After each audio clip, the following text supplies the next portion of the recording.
Part 9, A Future Together. As time went on, we learned to navigate our past while building a future together. We celebrated milestones and faced challenges, growing together as a couple. I realized that love is messy and complicated, but it can also be beautiful and transformative.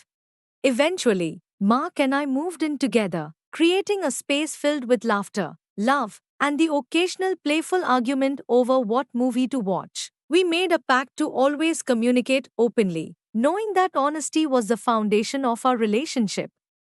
TLDR, I kissed my best friend, who was in a relationship, leading to a messy situation. He ended up breaking up with his girlfriend, and we navigated the aftermath, ultimately building a loving relationship together. I caught my best friend cheating on his girlfriend with me, and it changed everything. Part 1, The Foundation of Friendship. I, 26F, met Mark, 27M, in high school. We were both shy and awkward, and our friendship blossomed over shared interests, music, movies, and the occasional late night gaming session. We became inseparable, often joking that we were like siblings. Mark was the kind of guy who would drop everything to help a friend, and I admired his loyalty.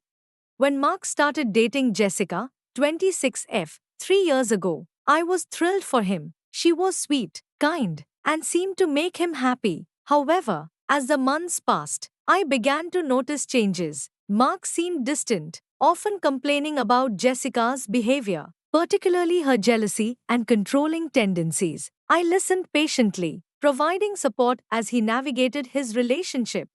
Part 2, A Shift in Dynamics.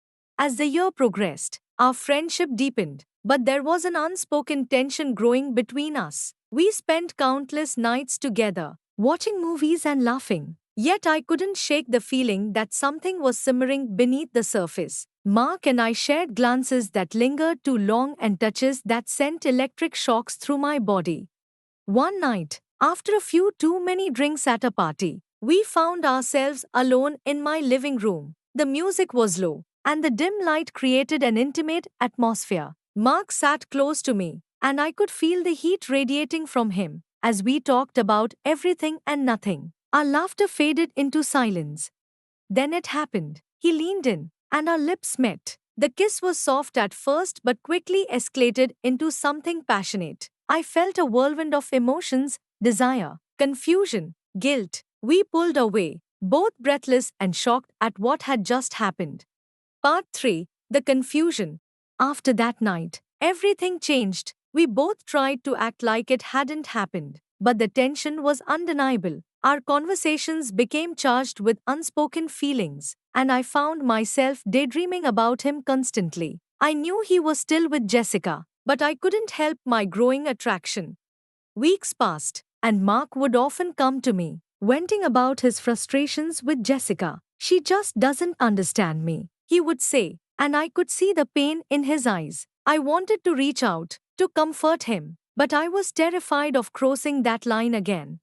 Then came the night that everything unraveled. Mark invited me over to watch a movie, just the two of us. As we sat on the couch, I felt the familiar tension building between us. I could see the conflict in his eyes as he glanced at me, and I knew we were both thinking the same thing. Halfway through the movie, he turned to me, his voice barely above a whisper. Can we talk? Part 4, The Reckoning. We ended up in the kitchen, the soft glow of the overhead light casting shadows on our faces. Mark looked nervous, and my heart raced as I wondered what he was going to say. I can't stop thinking about that kiss, he admitted, running a hand through his hair. I care about you so much, but I don't want to hurt Jessica. I felt a mix of emotions, excitement, fear, and guilt all battling within me. Mark, I care about you too, but what does this mean for you and Jessica? I don't know, he replied, his voice shaky. I just know that I can't pretend like I don't have feelings for you anymore. Before I could respond, he leaned in, and we were kissing again, this time more desperately. The world around us faded as we got lost in each other. Then, the front door swung open, and in walked Jessica. Part 5, The Fallout. The look on Jessica's face was one of disbelief and heartbreak. Time seemed to freeze as the reality of the situation crashed down on us. I felt my heart race as guilt washed over me. Mark, she said, her voice trembling. What's going on? Mark froze, unable to form words. I could hear my own heartbeat as the tension in the room escalated. Jessica turned on her heel and stormed out, and Mark quickly followed her, leaving me alone in the kitchen, shaking with fear and regret. I could hear their argument outside, voices raised in anger and betrayal. I felt sick to my stomach, realizing the damage we had caused. I never wanted to hurt anyone, especially Jessica, who had always treated me like family. Part 6. The Aftermath. Mark returned a while later, looking shattered. His eyes were red, and he seemed lost. I messed everything up, he said, his voice breaking. I don't know what to do.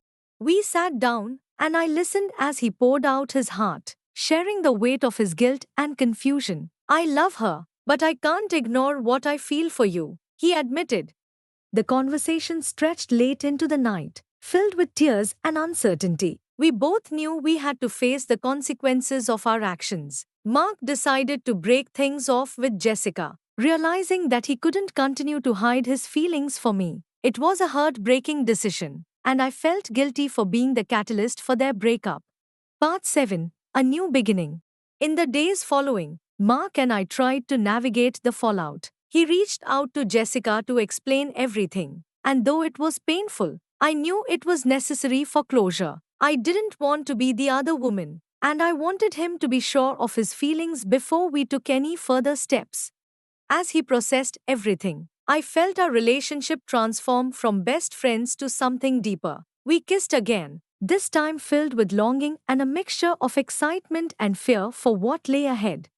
Our journey wasn't easy. Mark faced backlash from friends and family who were shocked by the sudden turn of events. I supported him through it all, standing by his side as he tried to rebuild his life. We took our time, learning to communicate openly and honestly about our feelings.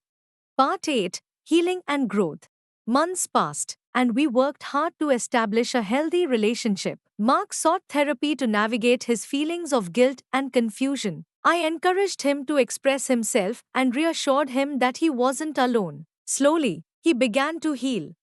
Our bond grew stronger, and we fell in love in a way that felt both exhilarating and terrifying. We shared dreams and aspirations, laughing over late-night talks and stolen kisses. However, I still felt a shadow of guilt lingering from the way everything had started.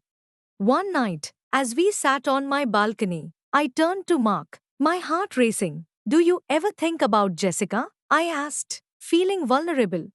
He took a deep breath, looking out at the stars. I do. I wish things had been different, but I know I had to make a choice. I want to be with you. Part 9. A Future Together. As time went on, we learned to navigate our past while building a future together. We celebrated milestones and faced challenges, growing together as a couple. I realized that love is messy and complicated, but it can also be beautiful and transformative. Eventually, Mark and I moved in together, creating a space filled with laughter, love, and the occasional playful argument over what movie to watch. We made a pact to always communicate openly, knowing that honesty was the foundation of our relationship. TLDR, I kissed my best friend, who was in a relationship, leading to a messy situation. He ended up breaking up with his girlfriend, and we navigated the aftermath, ultimately building a loving relationship together.